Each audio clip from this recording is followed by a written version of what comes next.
Baik, Assalamualaikum warahmatullahi wabarakatuh. Perkenalkan, saya Nunik Widya Utami, NIM 52024190003. Pada kesempatan kali ini, saya akan menjelaskan tentang pengertian dan cara kerja sistem pengisian IC Regulator. Sebelum itu, kita akan membahas pengertian sistem pengisian terlebih dahulu. Sistem pengisian merupakan suatu sistem yang digunakan untuk mengisi baterai dan komponen kelistrikan pada saat mesin dihidupkan. Tegangan yang dihasilkan oleh generator atau alternator yang dipasang di mesin mobil dihubungkan dengan puli poros engkol. Komponen alternator ini mengubah gaya mekanik menjadi energi listrik. Keluarannya tergantung dari kebutuhan masing-masing komponen kelistrikan yang ingin dibutuhkan. Sehingga peran utama atau fungsi sistem pengisian kendaraan adalah untuk pengisian energi listrik pada baterai untuk mempersiapkan sebelum digunakan. Selain itu, sistem pengisian juga digunakan untuk mensuplai arus ke beberapa komponen atau sistem di dalam kendaraan, seperti audio dan komponen atau sistem lainnya. Jenis-jenis sistem pengisian ada dua, yaitu konvensional dan IC regulator. Perbedaan dari keduanya sebenarnya hanya penggunaan regulator yang berbeda. Pada sistem IC, menggunakan transistor untuk mengontrol tegangan yang dihasilkan oleh alternator. Komponen sistem pengisian IC atau regulator sebenarnya ada banyak. Sistem pengisian ini memiliki beberapa komponen, namun terdapat dua komponen yang penting, yaitu alternator dan regulator. Alternator sendiri berfungsi untuk mengubah energi mekanis yang didapatkan dari mesin menjadi tenaga listrik. Alternator akan berputar karena putaran dari puli poros engkol yang disalurkan lewat V-valve. Energi tadi akan memutarkan rotor dan menghasilkan arus bolak-balik, dan nantinya akan disearahkan oleh dioda. Ada dua model alternator, yaitu alternator dengan regulator di luar dan alternator dengan regulator menjadi satu unit, atau sering disebut dengan integrated circuit atau IC regulator. Untuk regulator dengan IC regulator, regulator menjadi satu unit dengan alternator dan dipasang di antara kumparan medan dan massa yang berfungsi untuk mengontrol arus yang mengalir di kumparan medan, sehingga tegangan yang dihasilkan alternator menjadi tetap. Karena regulator menjadi satu, maka alternator menjadi lebih kecil ukurannya. Di samping itu, karena regulator memakai komponen transistor dan dioda, maka tenaga yang dihasilkan alternator menjadi lebih tinggi. Keuntungan menggunakan alternator jenis ini adalah tidak diperlukan penyetelan tegangan dan tahan terhadap getaran yang lebih tinggi, serta mempunyai sifat kompensasi temperatur untuk kontrol tegangan yang dimiliki guna pengisian baterai dan suplai ke lampu. Selanjutnya adalah regulator. Alternator tidak selalu menghasilkan tegangan yang konstan karena hasil listrik tergantung kecepatan putaran mesin. Semakin cepat putaran mesin, maka hasilnya akan semakin besar. Agar pengisian tidak terlalu berlebihan, maka diperlukan regulator untuk mengaturnya. Caranya dengan mengatur besar arus listrik yang masuk ke dalam rotor coil sehingga tegangan yang dihasilkan oleh alternator akan tetap konstan sesuai dengan kebutuhan. Selain itu, regulator juga berfungsi untuk mematikan lampu pengisian jika alternator menghasilkan arus listrik. Terdapat dua tipe regulator, yaitu tipe patina atau konvensional dan tipe IC regulator. Keuntungan menggunakan regulator tipe IC adalah salah satunya memiliki ukuran yang kecil, tetapi output-nya besar, tidak memerlukan penyetelan, memiliki kontrol yang baik, serta mempunyai sifat kompensasi terhadap temperatur. Regulator tipe IC berfungsi untuk mengatur arus yang masuk ke kumparan rotor. Regulator IC ini, pengaturan arus yang masuk ke kumparan rotor dilakukan secara elektronik. Komponen aktif yang bekerja sebagai pengganti kumparan dan kontak poin adalah transistor. Transistor bekerja on dan off secara periodik untuk mengatur besar dan kecilnya medan magnet pada rotor. Secara rinci, prinsip pengaturan ini akan dijelaskan pada bagian prinsip kerja regulator IC yang memiliki beberapa terminal, yaitu terminal E, terminal P, terminal F, terminal S, terminal L, terminal IG, dan terminal B. Selain komponen sebelumnya, ada beberapa komponen lain yang ada di sistem pengisian ini sebagai komponen pendukung, yaitu yang pertama baterai. Baterai merupakan sumber listrik utama dengan arus DC atau arus searah. Baterai memiliki tegangan spesifikasi sebesar 12 volt. Bila arus yang di baterai mulai habis, maka akan berdampak pada sistem pada kendaraan yang memerlukan suplai akan melemah, maka diperlukan sistem pengisian agar output dari alternator dapat ditampung di baterai. Selanjutnya ada kabel yang merupakan penghubung dan penyalur tegangan dari komponen lain ke komponen yang ada pada rangkaian. Selanjutnya ada fuse atau sekring yang merupakan pengaman rangkaian kelistrikan apabila terjadi konsleting atau terjadi kelebihan arus yang dapat merusak rangkaian. Sekring akan otomatis memutus arus apabila terjadi konsleting atau terjadi arus yang berlebihan. Selanjutnya ada kunci kontak yang berfungsi sebagai saklar utama yang akan menghubungkan atau memutuskan arus listrik pada sistem pengisian. Selanjutnya ada cara kerja sistem pengisian IC regulator pada saat kunci kontak on, mesin mati. Pada saat kunci kontak on, mesin belum hidup, maka arus dari baterai mengalir ke sekring, ke kunci kontak, kemudian ke terminal IG, masuk ke MIC. Kita bisa melihat arus ini yang ditandai dengan warna merah. Arus yang mengalir ke MIC, kemudian mengalir ke kaki basis atau BTR1. Ya, kemudian ke ETR1, kemudian ke massa, yang menyebabkan TR1 menjadi on. Pada saat yang sama, arus juga mengalir ke kaki basis atau BTR3, kemudian ke ETR3, kemudian ke massa. Hal ini menyebabkan TR3 menjadi on.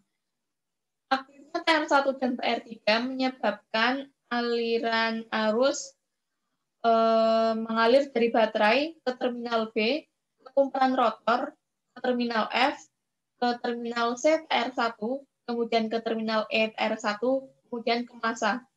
Aliran arus ke kumparan rotor ini menyebabkan terjadinya medan magnet pada kumparan rotor coil.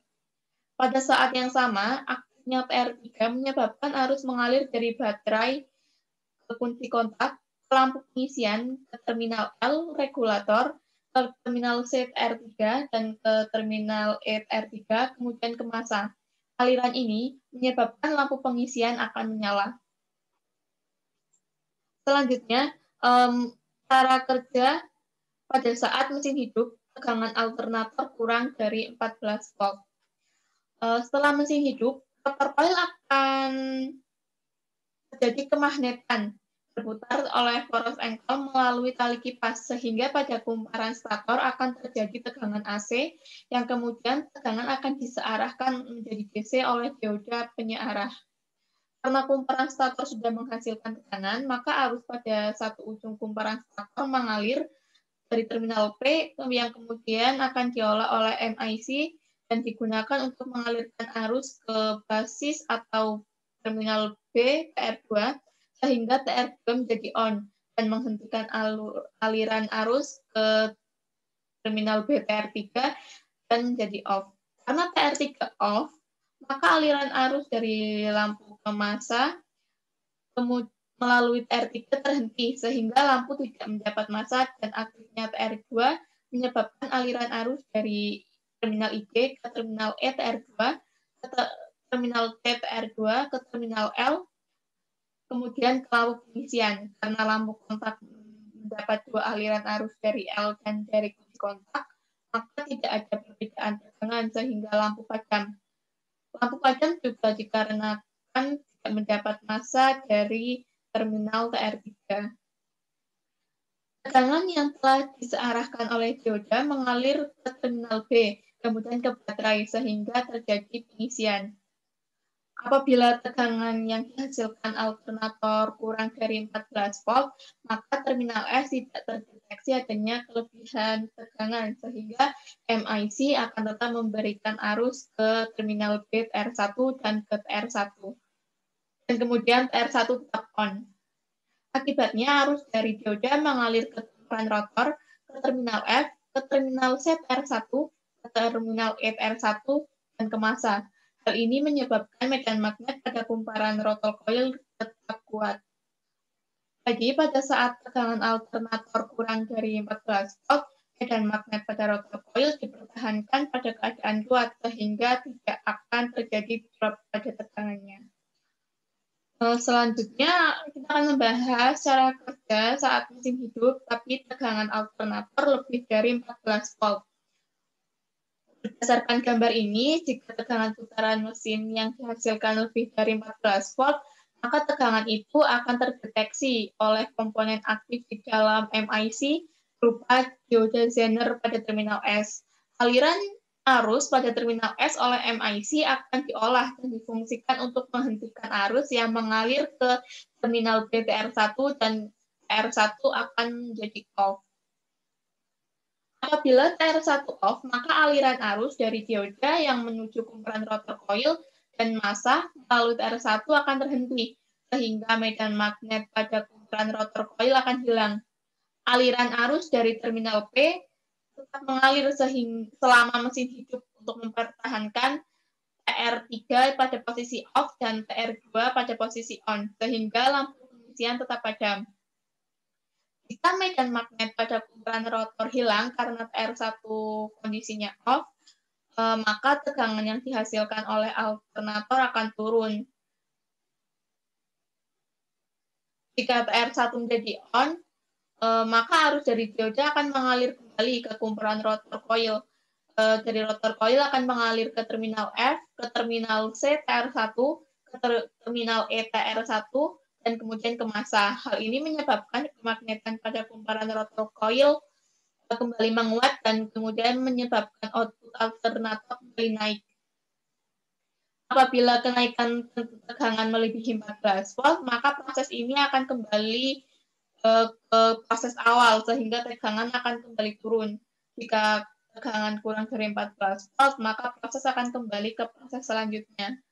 Proses ini akan terjadi secara terus-menerus atau berulang. Selanjutnya, kita akan membahas tentang cara kerja saat terminal RX putus. Bisa dilihat dari gambar ini, jika terminal S putus, maka MIC mendeteksi tidak ada masukan tegangan melalui terminal F. Dan jika pada terminal P tegangannya di atas 16 volt, maka MIC akan mengaktifkan TR3 dan mematikan TR2, sehingga lampu pengisian kembali menyala.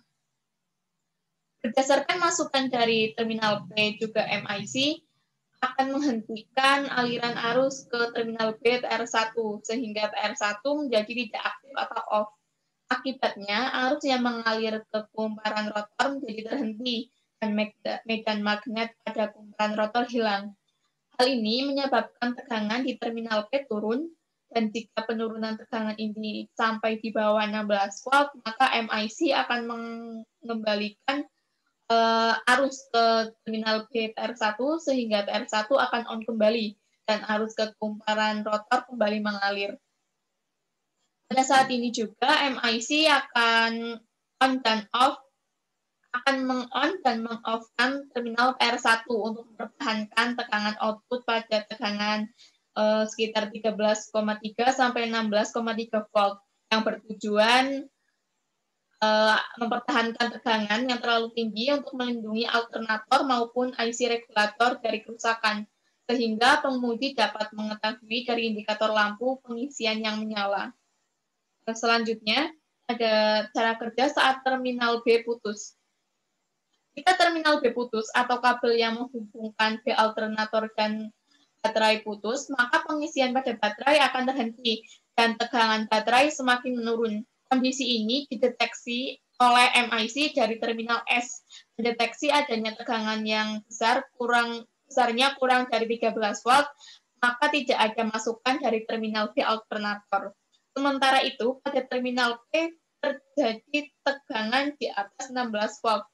Perbedaan tegangan antara terminal S dan terminal P yang besar akan dibaca oleh MIC, dan MIC akan mengatur kerja terminal TR1 untuk mempertahankan tegangan di sekitar 16 volt. Pada saat yang sama, MIC akan menghentikan arus dari terminal bit R2 dan memberikan arus ke terminal bit R3, sehingga R2 off, sementara R3 menjadi on, akibatnya lampu pengisian menyala. Tegangan dipertahankan dengan mengatur kerja R1 on dan off. Demikian pembahasan kali ini mengenai rangkaian sistem pengisian IC regulator. Kita sudah membahas tentang pengertian, komponen, serta cara kerja dari rangkaian ini. Semoga dapat bermanfaat. Terima kasih. Wassalamualaikum warahmatullahi wabarakatuh.